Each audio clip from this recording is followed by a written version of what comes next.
Welcome to Just an Average Citizen, the podcast that helps to empower, inform, and educate you to make an impact in Abilene and the Big Country.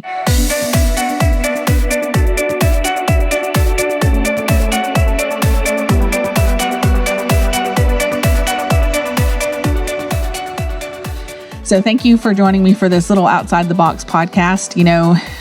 Once I filed to run for city council, I realized that public and private lives kind of blur together. And when I say public and private, I mean, once you're a public person running a campaign, you can't really do things on the lowdown like you would do if you weren't. And so I'm having to kind of be creative in how I do this because I still think there's important and valid information, but I'm going to do it from my political page. I thought I could continue on my podcast on my Average Citizen page, but I'm going to have to marry the two because it's important that I stay within the line so that I can make sure I honor the intent of what we're trying to do by getting elected. You just have to follow some different rules. So thanks for joining me on this podcast because I normally have been doing like top 3 priorities for the city of Abilene on each city council meeting packet. And I've just been talking about things going on, but as I'm learning the boundaries for the next couple months anyways, I guess maybe month now, we're down to the last month. I'm going to have to kind of do things from my city council page just to make sure I'm above reproach. And I know you understand that because we want to be people of integrity.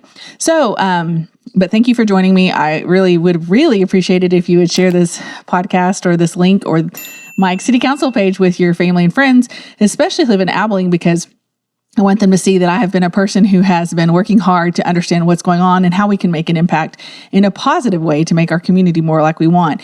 And so to keep this brief and short, because I don't want to make too much time, I've been trying to figure out how to get people to be able to access information easier because it seems like the deluge of information on the website, it's hard to find stuff. And even just like this packet, is it 463 pages this week?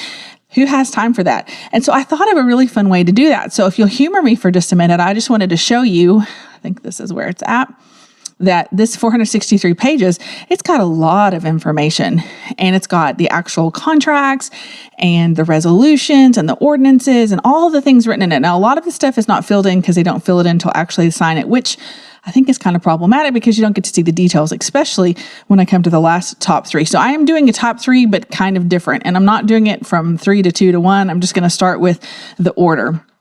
And so when I was thinking through this, I was like, wow, I have learned so much as a citizen reading through these packets every week or what packets the boards give you so that you can know what's going on. And I really appreciate the ones who actually share their packets online so that you can see it if you're not present in the meeting, because a lot of times they'll share stuff on the screen, but it doesn't translate well because the screen is not always shown on the recording. And then also, sometimes they don't give it ahead of time, so you don't even know what you're talking about. And when they put the public comment as their catch-all in the beginning of the meeting, it's really hard to talk about things. So, but you're talking about we're talking about city council meeting for Thursday this week on March 27th. And so I just wanted to show you the city council meeting agenda packet is really dense. And so what I thought I would do was, hey, let me come to the right one. There we go. What if I just took the actual agenda and just paired it with one of these things? This is called the agenda memo. And every item in the city council on the city council agenda has an agenda memo that gives you description. Now, this one is probably the most unhelpful agenda memo because it just says the minutes. And so what would happen in the packet is you'd look after these minutes, this agenda memo as item number 3 on the consent agenda. So they're not even going to talk about this at the council meeting because the consent is just passed in one vote unless someone pulls a specific item out. And I don't think I'm not going to ask for it this week, but there's not much on here. There's no considerations. There's no fiscal impact. There's no recommendations. There's no board or commission recommendations. And there's just one attachment, which is the minutes. And so what I did was I just made a packet full of agenda memos. So I thought, you know what?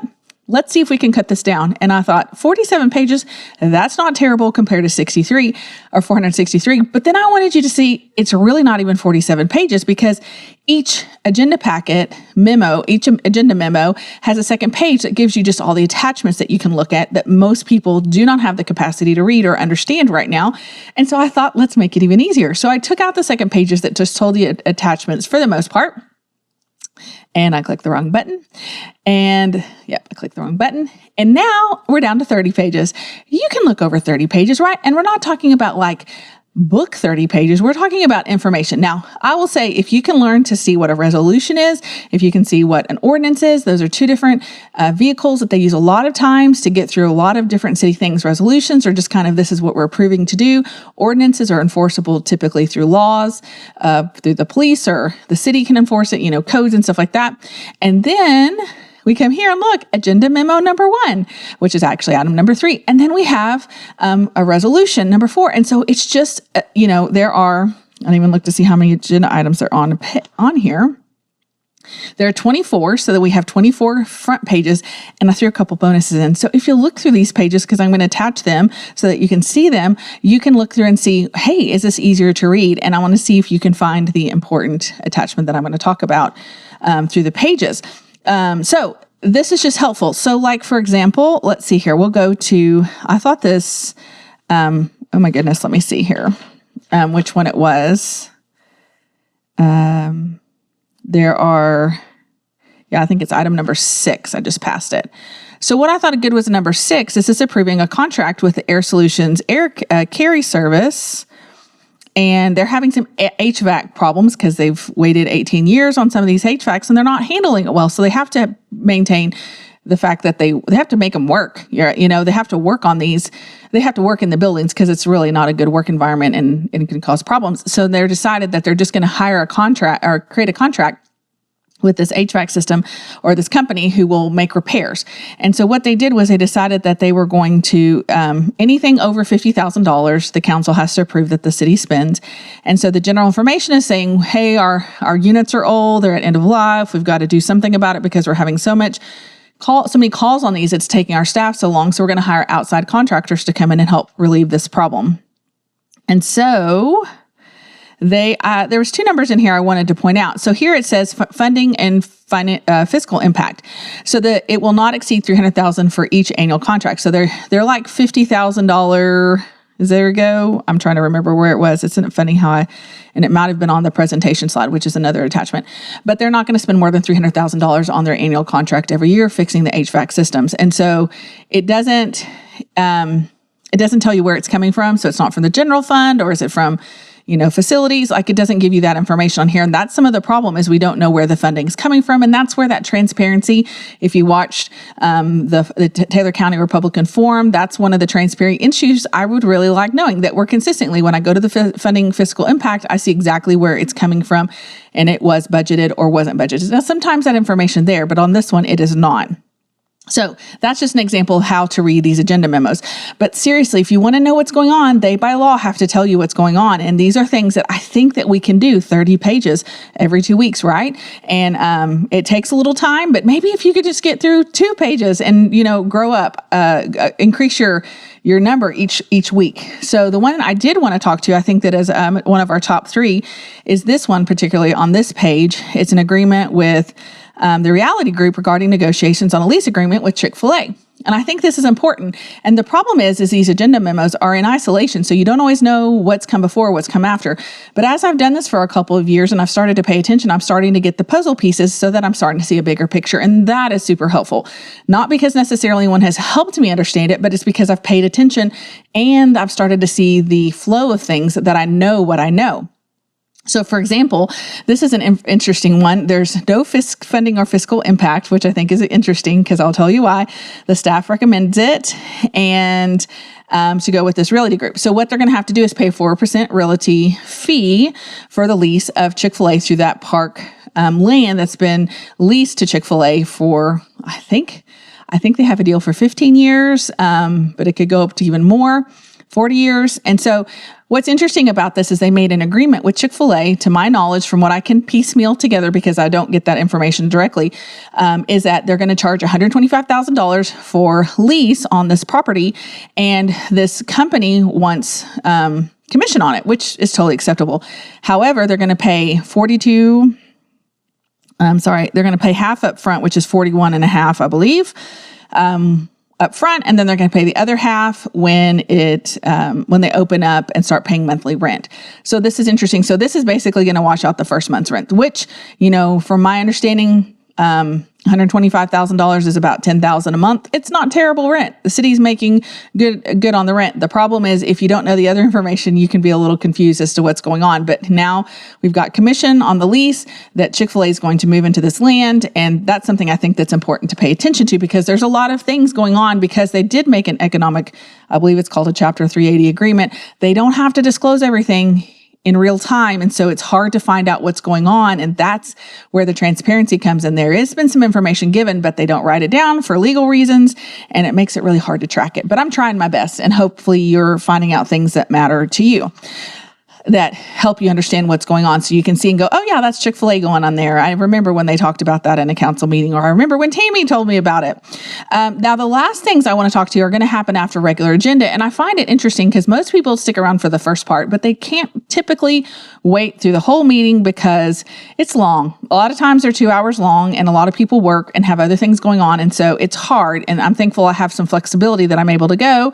So I want to talk to you about, this is going to happen after the executive session. And what's fun about this is they used to do this in the consent agenda, and they've talked about wanting to engage with our community. I kept saying, hey guys, why don't y'all pull this out and at least acknowledge those who are serving on the boards? And so they did, and they kind of, fumbled the way through it to where now they have a pretty good system. They now mention who is being adopted. Not who's being adopted, who's being approved to be on the board. And so what's interesting about this is that they tell you on the agenda memo, this is the board they're appointing: Abilene Convention Center Hotel Development Corporation and the Street Maintenance Advisory and Appeals Board. Now, I am a nerd about stuff like this. I know that I go beyond most people's appreciation for it. I try to figure out how to track people's when they get to be appointed, when their service is in, but it is too hard. It is just too chaotic, and it's too inconsistent because of the way people are appointed and they end their service or whatever. So the general information is pretty basic. There's not much there. There's not much special consideration. There's no funding fiscal impact. There's no staff recommendations. This is pretty much 100% approved by the city council. The mayor picks somebody and approves. And because they only update the boards twice a year, if you're a citizen wanting to be involved, you're going to be behind the mark. If you're going to be behind the ball if you don't have access to the mayor or city council member or current board members, because there's no way to know what's going on until they've already been appointed. And that to me seems a little backwards. I don't know how you can engage community members when they don't even have a chance to apply to a board, because no one knows when the vacancies are. And even when you apply to a board, you don't get approved in the vacancies, especially if you have opinions that you share with people. Now, why I want to show you this is because it says right here, Exhibit A. And so they tell you the person, but you have to dig deep to find out who it is. Thankfully, now they mention at the council meetings, which is good. But again, so you can see that Dr. Lynn Murray is new. And interestingly, I believe she is the new president of McMurray University. And if this is the right Lynn Murray that I'm thinking of, she's new to Abilene, which makes me go, that's interesting. Why are they adding a person who's not lived in Abilene very long to the Convention Center Hotel Development Corporation? But again, I'm not privy to these conversations, but these are things that make me go, wonder what's going on there and why. Now, I do know the previous lady that stepped down from the board was also in that same position. So I do understand some of that. But again, are there no citizens in Abilene who've lived here longer than a hot minute who belong on that board? That's interesting to me. So again, there may be like they have to have certain universities on the board. Like there can be some requirements that we don't have access to and we don't need to know. So those are just things that I ask questions on, but I want you to pay attention to who are our community members serving on the board. Now, David Todd is a reappointment for the Street Maintenance and Advisory Board and Appeals Board. And so he will be on for another 2 years. So I wanted you to see that because that's why we have to pay attention, because that information is not always freely given, but thanks to probably some persistent reminders and pressure put on people in the council, someone was able to help make this more of a upfront and available information for us. And so I just wanted to show you that. The last one I think is interesting. And, see, this is what's fun. When I check on things, they change, and I'm just going to double check here because one of the questions I had when I was reading through this on Sunday was that it looks like they've taken something off, so they've amended it. And that's the sneaky part. And I've asked them, please, if you amend something, would you just tell us what you've amended so they don't just put amended on there? And by law, I don't think they have to. They don't have to. So that's really interesting. It's not okay. Well, I take that back. It's not interesting. It was never there. So I remember now it was not in the packet. I thought that was weird, but it's not even got an agenda memo or anything like that. So item 24 is an interesting thing because it's been something that we talked about at the forum for the Taylor County Republican Party, which is the Abilene Heritage Square building that's about to happen where the library is going to go in. And how it's going to cost us about $500,000 every year in rent.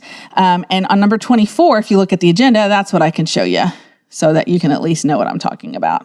On the agenda, it has a resolution. Now, as far as I can tell, resolutions have some kind of official document which says this resolution, and it tells you what's going on. It doesn't tell you much information, to be honest. But at least it's there in the document. You can see it. In fact, I could show you the resolution for number 23 if I had the time, but I'm going to keep it short. So it says, receive a report, hold a discussion and public hearing, and take action on authorizing the city manager to enter into a new building lease agreement to the new main branch library at Abilene Heritage Square. So there's no resolution. There's no information. There's not even an agenda memo. And to my knowledge, what I found out yesterday was they didn't even have a resolution made up yet. So again, it's last minute. What does that mean? I don't know, but it's something to pay attention to. And those are my top three.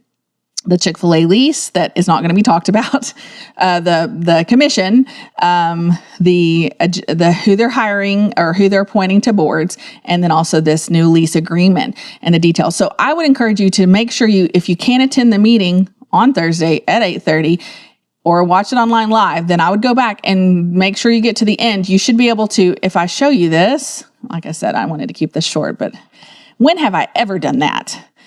You can go to communications, go to Abilene Taylor, the television network. You go to live and archive video. You scroll down here, go to city council, and these are all the 2025 meetings. So if you miss it, and probably not Thursday, maybe Friday it'll be up, you can just click on the video. And if you know what you're trying to watch, this is a very helpful tool that they have on there. They have links. They go to the direct thing. Hey, look, there's me in the audience. So you can scroll down here. Oh, that's the last meeting. So item 24 will be the last one. If you click on it, it'll actually go to that timestamp of that video, so you don't have to watch the whole thing. But I'll be interested to see this conversation because, there's a lot of times they discuss things that they don't say on paper in writing, but they discuss it. And there's a lot of good information. So I hope that helps you understand how to read through the agenda packet a little better. And I hope, give me feedback. Let me know. What do you think? Do you like it being only 30 pages? Was that helpful? Do you need it to be even reduced more so that you can catch some of the really important ones? Because there are things that you can take out, like in the consent agenda, if they have an ordinance, they have a first reading, which happens and nothing really is discussed about it. And then they have the final reading, which happens in the public comment where you can make comments and they talk about a discussion and stuff like that. So those are some things we can slim down, but I am trying to make it accessible to you because I do think once you start to understand that you can know what's going on and you can be informed about things, and I think you can find your voice and be able to use it to communicate things that matter to you, because our elected officials are supposed to listen to us and they represent us. And when we find that those who are in office don't really do much but say yes, approve motions, and they don't do things that really show that they have leadership, they just follow along, then maybe we need to rethink those. And that's why I'm running for city council, because I think that you need to have someone who's up there fighting to make sure you know the information, that you're being shown how to find the information. You're not just being told to go check out of a website and just look things up on your own, because there's such a disconnect right now with what's happening in city council and what's happening to the average citizen that we've got to find a bridge. And I want to be that bridge. I want to be able to help you find a way to start recognizing that you can read resolutions. You can read ordinances. It's part of what we were created to do. That's what our government was set up, because they need us to pay attention. Maybe we weren't created to do it, but we're smart enough. We can do it. And I never thought about that I had the ability to do that until about 2 or 3 years ago. And so I just want to empower you to recognize that your voice matters. What you need matters to those elected officials. And if you don't hear people listening to you, then that's your chance to change course and find a new elect a new official. And that will let me leave to the last part of this podcast, that I really hope that you have seen that I have put in the work and that I'm trying my best to help educate, inform you, and empower you so you can make an impact as a citizen. And while I say I'm just an average citizen, we need to raise up the expectations of what average citizens do. And I'm really excited to be able to help educate people in that way. So make sure you share this podcast with your friends and family, and we can see what we can do together, because it was never meant for 6 people to do it all by themselves, or even 7 people. It was meant for all of us to have play a role And I'm excited to see people waking up and seeing that they didn't realize that they could actually have a part in playing a role in making our community a better place to live. And so thanks for watching. And until next time.